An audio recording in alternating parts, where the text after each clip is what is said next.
Chlöe Swarbrick's big-time emissions scam.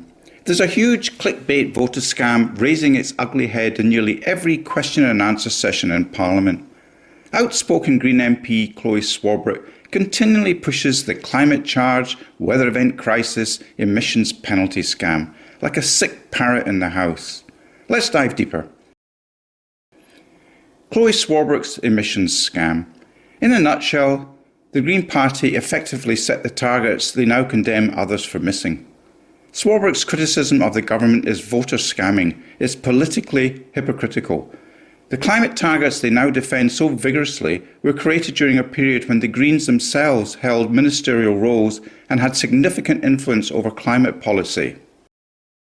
James Shaw, as Minister for Climate Change, was the public face of the Zero Carbon Act and the emissions budgets. The New Zealand Green Party celebrated these targets as historic achievements, yet today Chlöe Swarbrick criticises the government for struggling to meet the very goals she helped design, goals that were grossly overambitious, insufficiently costed and totally lacking in practical pathways for delivery. A promise previous governments signed up to was to meet 2030 emissions targets under the Paris Agreement. But a new report published by Treasury warns that if it cannot be met domestically, then the government may have to pay for offshore carbon credits, and possible costs are modelled at between $4.4 billion and $5 billion. The scale of that cost is only going to increase with every cut to domestic climate action, which obviously this government has taken a shredder to since they came to office. This government is also simultaneously saying that they are not going to send any money offshore to meet our nationally determined contributions. I want to be clear, we're not here to chase emissions reduction as the end goal. Our goal is growth in this economy. The Greens believe he's putting profit before planet. All these people have got great ideas, the Greens and what have you, but they've got no real answers. These are the luxury beliefs that are blighting the New Zealand economy, and I don't care if people deride me for having outmoded views. It's going to require a more active stance from government. The Green Party negotiated the Confidence and Supply Agreement that gave them ministerial authority. They shaped the Zero Carbon Act. They championed the methane targets. They publicly endorsed the emissions budgets. If these targets were unrealistic or financially risky, the Greens had ample opportunities to say so at the time. Instead, they promoted them as both necessary and achievable. Now, when the bill for those decisions appears to be coming due, potentially in the form of billions of dollars spent on offshore carbon credits, Chlöe Swarbrick shifts the blame to the current government rather than her party accepting responsibility for setting the nonsensical targets in the first place. This is classic Swarbrick hypocritical garbage. Furthermore, the Greens' warnings about a $5 billion liability is nothing more than an attempt to weaponise the damage being caused by their own policy design. The Zero Carbon Act's requirement to purchase international credits if domestic reductions fall short was part of the framework they helped create and fully supported.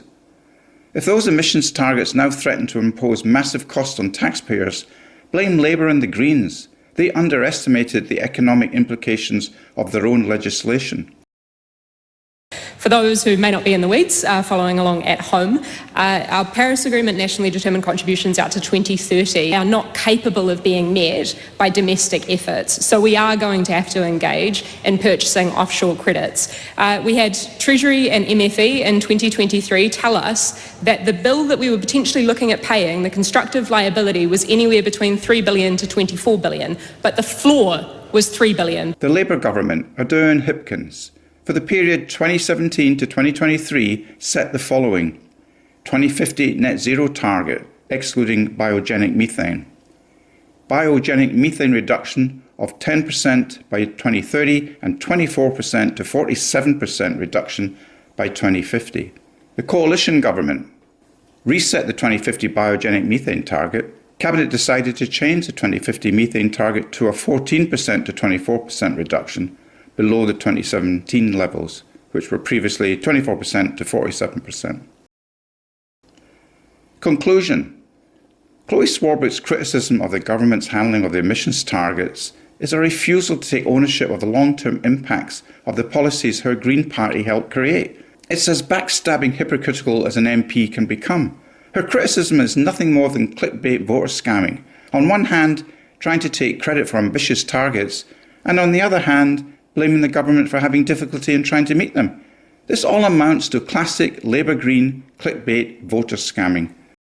Does he agree with his Deputy Prime Minister and Minister of Foreign Affairs statement with regard to China, India and Russia's membership of the Paris Agreement? Quote, why on earth we're doing this when other countries are not doing this, end quote. Does he agree with his Deputy Prime Minister and Minister of Foreign Affairs' statement that honouring our Paris Agreement obligations will result in, quote, transferring $22, maybe $32 billion out of our economy in the next few years to try and satisfy our woke ambitions, and it's just catastrophic? We are always going to put Kiwis first, and that is going to be primary in all of our decision making. And as I said, we're not going to punish our farmers, and we're not going to send farming out of this country like the last Labour Greens government was proposing to do.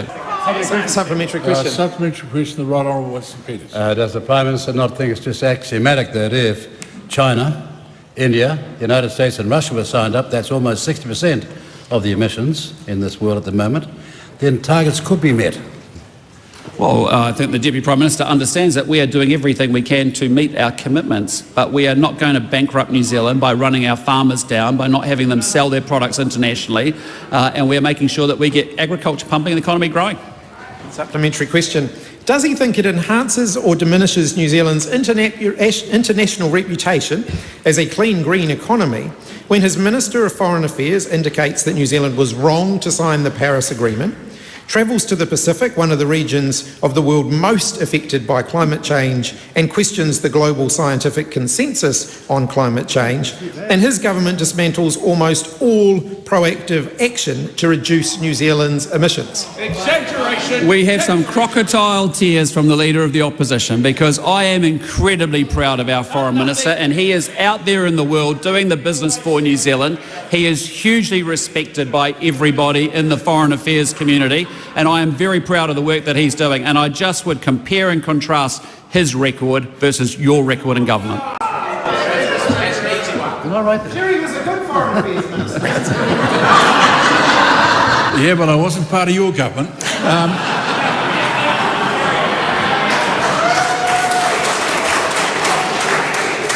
There I've broken my neutrality. How's bad that?